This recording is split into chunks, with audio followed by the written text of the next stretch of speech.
সমস্যাটো হ'ল মানে কি আমাৰ এইটো যিটো হাতীকোক হাইড্ৰপকী পথটোৰ দুই কাণে মানে নলা আছিলে, চৰকাৰী নলা।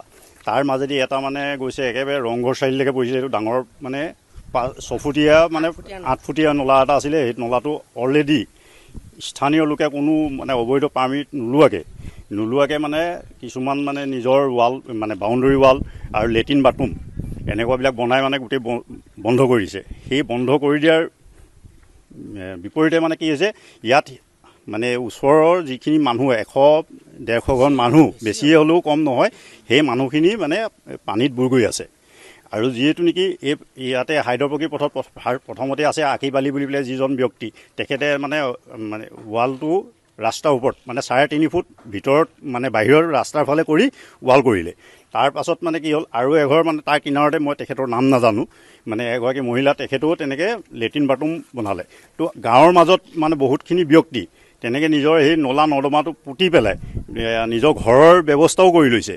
তো এই পানীটো গৈ নোৱালীত মানে এই ব্লক হোৱাৰ কাৰণে নোৱালী খ্ৰীষ্টিয়ান খণ্ডত যিটো মানে পানী জমা হৈ গৈছে মেইন ৰোডৰ কাণত, এই পানীটোৰ প্ৰভাৱো তাতো পৰিছেগৈ।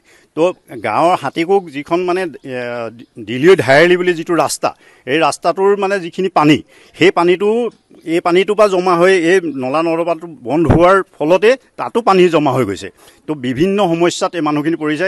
ওচৰত এটা চাব চেণ্টাৰ আছে, এই চাব চেণ্টাৰটোত মানে এতিয়া বিকল হৈ পৰিছে। এখন স্কুল LP স্কুল আছে, LP স্কুলখনৰ মানে ল'ৰা ছোৱালী আহিব পৰা ব্যৱস্থা নাই। মানে ৰাস্তা আপোনালোকে নিশ্চয় দেখিছেই কেনেকৈ অহা যোৱা কৰিছে। এতিয়া শিক্ষকসকল কেনেকৈ মানে স্কুললৈ তেনেকৈই পাঠদান কৰিব লগা হৈছে। তো এইকাৰণে আমি জিলা প্ৰশাসনক আগতেও বহুতবাৰ মানে আমি এই বিষয়ে জনাইছোঁ যে কাণ সাৰ নাই। তো এতিয়া আমি মানে কি হ'ল, আপোনালোকৰ জৰিয়তে জিলা প্ৰশাসনকো আমি জনাবলৈ বিচাৰিছোঁ আৰু আমি বিধায়ক মহোদয়লৈও জনাবলৈ বিচাৰিছোঁ। তাৰ পাছত আমাৰ যিটো ৰংপুৰ ব্লক মানে উন্নয়ন খণ্ডৰ যিজন ব্লক অফিচাৰ, তেখেতলৈও আমি এই বিষয়টো জনাবলৈ বিচাৰিছোঁ। আৰু এই বস্তুটো যাতে আমাক মানে এই ৰাইজক এইখিনি কৰি পেলাই তেখেতলোকে যদি আমাক উপকৃত কৰে, আমি নথৈ আনন্দিত হ'ম। কথা সকলো বিৱৰি ক'লেই। তথাপিতো হাইড্ৰপকী পথত দুটা পথ লাগি আছে, এটা বৰা পথ আৰু এটা আগলৈ এইটো আছে।